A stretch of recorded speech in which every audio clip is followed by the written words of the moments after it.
Another day, another project. Right. This fan, we have, hi, John. My sweetheart. Baby doll. Pookie Pookie. Pookie Calabuki. Hi. Pookie Calabuki. I like it. We got this one coming tomorrow. Listen, these are on sale right now. They're like only like $10 on Amazon.com. They recharge. They're a great size. We have another one, but we're using it kind of as an exhaust fan for the litter box area right now. So we're getting this one. Just get over to Amazon. There's a sale. It's rechargeable. The charge lasts a really long time, and it's a really powerful little fan. And it's only like 6, 7 inches tall, and it's great. We've been using it for almost a year now, and it's showing no sign. Even if it died now, it would have been worth. Yeah, it's a great, really well made. Yeah, it's a great fan. Let's see if we can show Aunt Aunt Lawn Pay. Go look up Aunt Lawn Pay fan. Right. $10. There's a 15% coupon on there right now. Listen, so we're excited because the only one that's on sale, they come in different colors, pink and purple and white. But the only one on sale is the black one. So I said to John, I like colorful ones though, and John said, "There's absolutely no reason we can't color the fan." Right? We have the special markers, the paint markers. We can make this fan look amazing, and the color and the black background will be just perfect for it. Yeah. And I'm like all excited about this art project because we hold on. Let's show what we started working on yesterday. That heart back there that's upside down. Linda Black was in and she was helping us. Karen Black was in and she was helping us to decide how to mosaic up that. And we got so many ideas going between Karen, me, and John that we were completely overwhelmed and can't decide what the fuck we're going to do with that heart. That's the base of it there, like a nice coat of metallic paint, red paint, and some, grommets, but, like we call them grommets, but they're uh, glass crystal beads. And so that's, and forget it. I can't think about it. Now the only thing I can think about doing is this. And this is what we'll do now. We'll conceptualize the design for this all day, which means we don't have to do anything essentially except maybe music, yeah, and ragging on Elliot Mintz. Yeah, we're ragging on Elliot Mintz. Like we're now. John's got me looking at interviews of Elliot interviewing Sean Lennon, and they both seem so uncomfortable. And Elliot like just asks questions like, "What do you think of me, Sean? What do you think of me?" And like Elliot just holding on to his wine glass in a death grip. He's never without this wine glass. And even Sean just said, "My first memory of you is walking around gripping this wine glass." You know what? That's very telling. Let's get a picture of that. All right. Elliot Mintz is never not gripping this wine glass. Well, no matter what interview he's giving, but especially with Sean, it's very clear. He's just like gripping this wine glass for dear life, and like it interrupts the interview because he has to take a sip. So I was just saying it's very telling, and I recognize that behavior because I am an alcoholic or a problem drinker. I can't drink anymore, and I haven't in close to, I don't know. It's over 7 years now. The hell is it, John? Anyway, that I haven't had it. It doesn't matter. If it was a year or 7 or 10, it's miraculous because this girl was hardcore. Yeah, I was a hardcore drinker. Also, wine, telling myself that it was elegant and that it was swelligant and there's nothing wrong with it. But you know what? Vodka was also a friend to me, but I didn't brag about it as much. More socially acceptable was wine, and boy, could I put away a lot of it. And this guy, he's like 80 now. Not in this picture, but and this guy drinks so much. And I think it's affected his brain. I'm not being mean, I promise you that. I'm talking about there's a problem if you have to have a wine glass in your hand every fucking second. And if your young friend, Sean Lennon, is talking about the fact that you can't stop drinking. A lot of times, actually, you would leave this signature that you have, which is sort of like a Picasso. Yeah, like Elliot, that's the thing. Elliot, he starts the interview by asking Sean, what do you think of me, Sean? What kind of interview is that? I can't even look at this. So it's not that I dislike him. I dislike what he makes me remember, the worst things I remember about myself somehow. Is that fair to say? I think it is, yeah. I feel like that too. I was a stupid drunk. Are you calling me a stupid drunk? We were both stupid drunks, Lena. And we still have it in us to, really need to keep a watch on things. Yeah, because we can get problematic. We have addictive behaviors, right, honey? Yeah. Sex can be an addiction too, so I'm kind of laying low today. Oh, is that what it's about? Is that what what's about? I don't know. I thought we were done talking about that stuff. We're not. We're what? You're sick of me already. Hardly. What's wrong with you? I just feel a little bit under the weather. You do? Yeah, I feel a little under the weather, honey. My baby feels under the weather. Yeah. What can I do to make you better? Have sex with me. Oh, gee. You're trouble, kid. You are trouble. Karen Black can't wait to come in and sing with you later.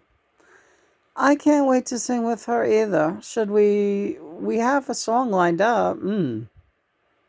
Let's get it. It'll be a good way to start the day and get us off of Elliot, that silly goose who can't stay out of trouble for 1 second. Yeah. Did he drink a lot when you? Oh yes, he was a drinker. Always a drinker. He had to drink. To feel comfortable in any way, he had to have a drink in his hand. I knew that about him. I understood it, and I did not put him down for it. And sometimes, and yet he called you a lousy drunk. Well, he was a lousy drunk too in his own way, though. By being full of shit a lot of the time. And just like when Shawnee talked about that he promised him a present and he never came through. Well, granted, it was a robot, and it would seem kind of unreasonable in retrospect to expect a giant life-size robot to be delivered to the door. But he made promises to not just Sean, but many people, and didn't remember making those promises. And that's a shit show. And that's Elliot. Elliot was no saint. And I don't take back any of the nice things I said about him in our initial video. But we're just calling a spade here, right?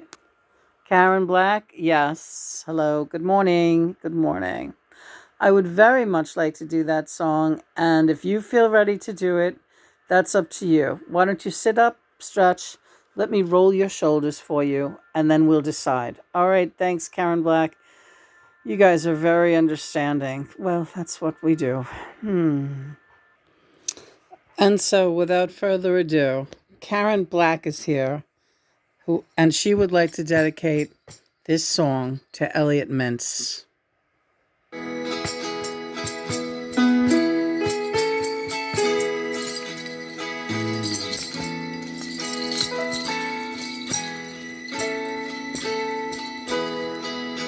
I can think of younger days when living for my life was everything a man could want to do.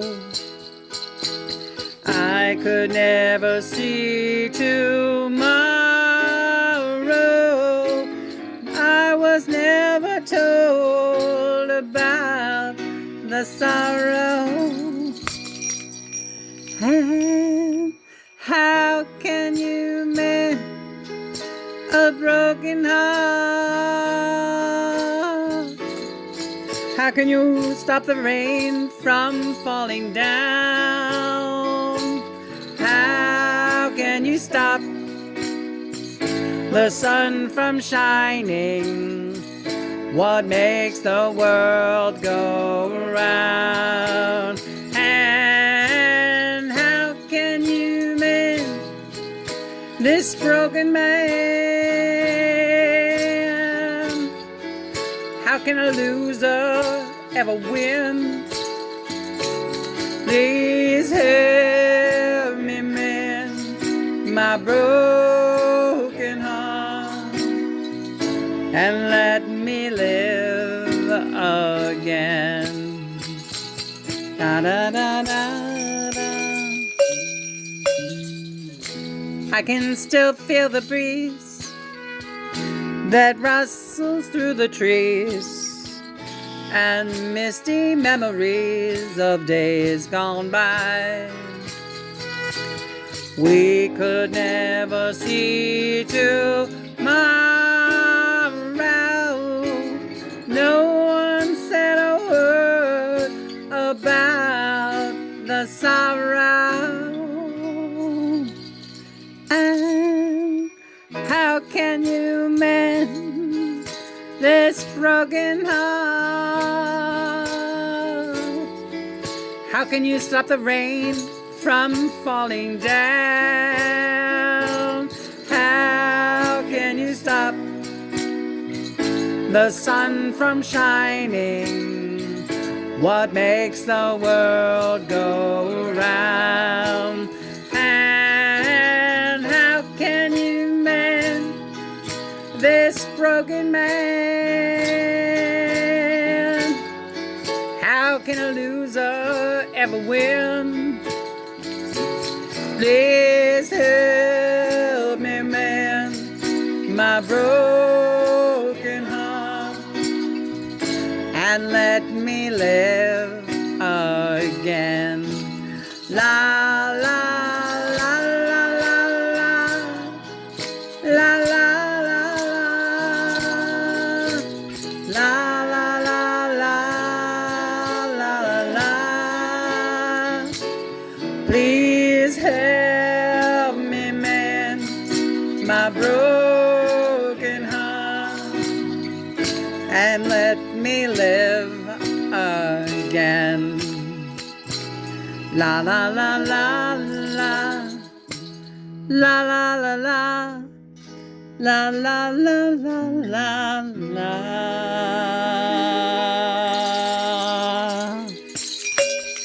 So incredible. That was Karen Black's dedication to Elliot Mintz, saying all is forgiven because she knows that he has lived his life with a broken heart. Incredible. He was horribly bullied. He really mentions it but glosses over it. But if you look at him, you see bully fodder. You see bully opportunity. It is all over him. And I really don't want to be one of those people bullying Elliot Mintz, John. I know, honey. So it's okay. We're not going to bully Elliot Mintz. And we haven't done anything wrong. I saw it in him too. And I bullied him. Yeah. In his book, he kind of glosses over, you were real nasty to him quite a few times, drunk or not. He would try to push my buttons, okay? He would try to tell me the Rolling Stones were better than the Beatles. He would try to say Bob Dylan was better than me. He was like that. He was a hurt little boy that tried to hurt the big Beatle. In a lot of ways, he said stupid things to me that predicated my behavior, okay? All right, easy does it there, John. Yeah. So we're both not perfect people, and that's my point. I know. That song was so beautiful. Thank you. As a child, that song, I wore that 45 into the ground. I think I had to buy 3 copies of that song. I lived that song. I was a broken-hearted child. And I think that was my anthem. Somebody please help me mend this broken heart. I am so broken. I was bullied by my parents and my brother, and then later by other children.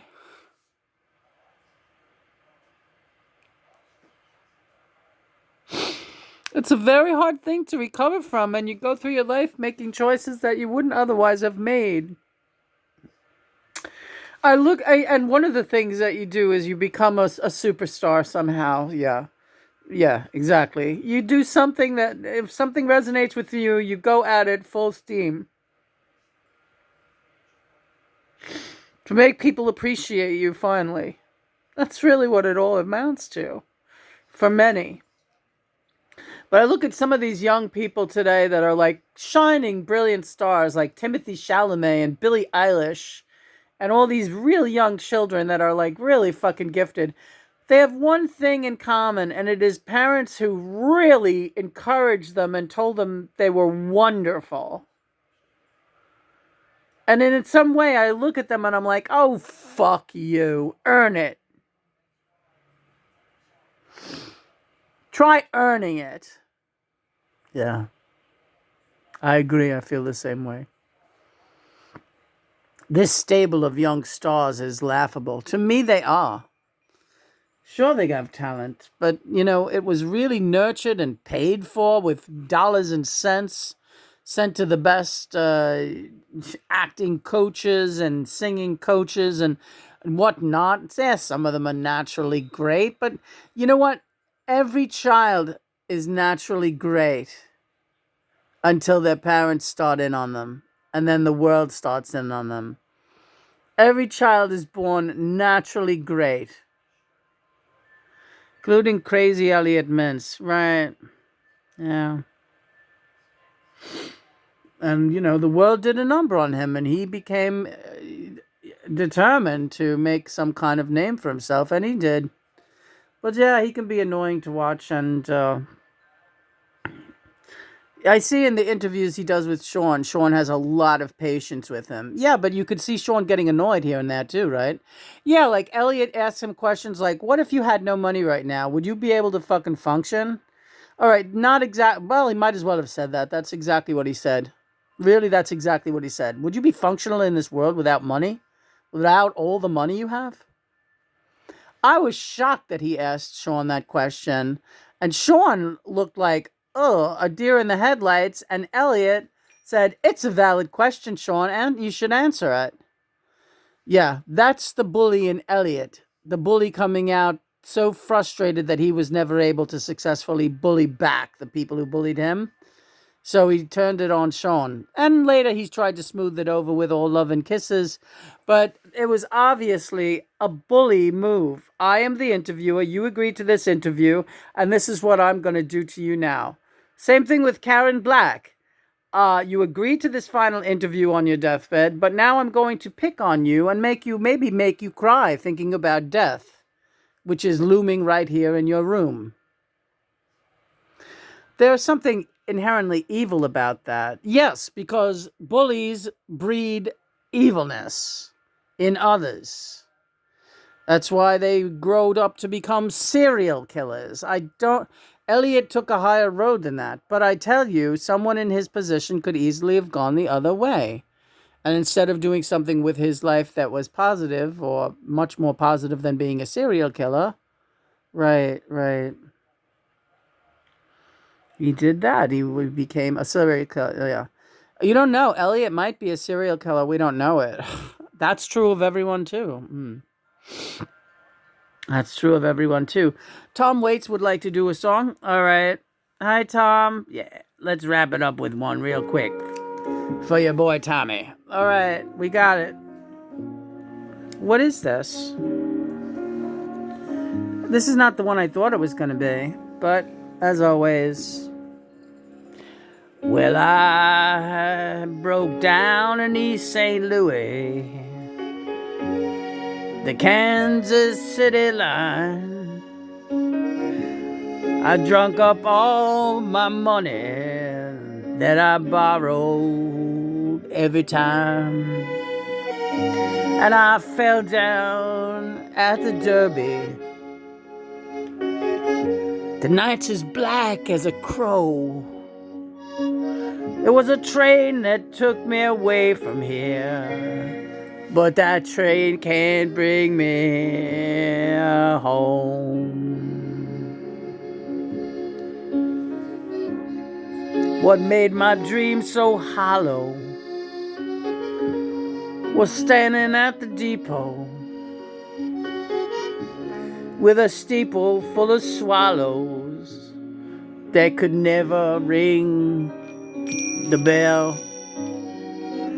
And I come 10,000 miles away, not one thing to show. It was a train that took me away from here, but a train can bring me home.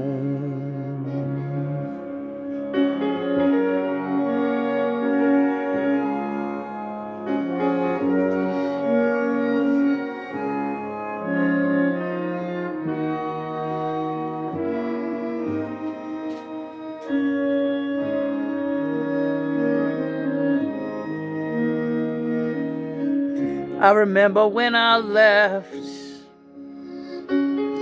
without bothering to pack. I don't know, I up and left with just the clothing on my back. Now I'm so sorry what I've done, and I'm out here on my own. It was a train that took me away from here, but a train can't take me home. It was a train that took me away from you, but that train can't bring me home.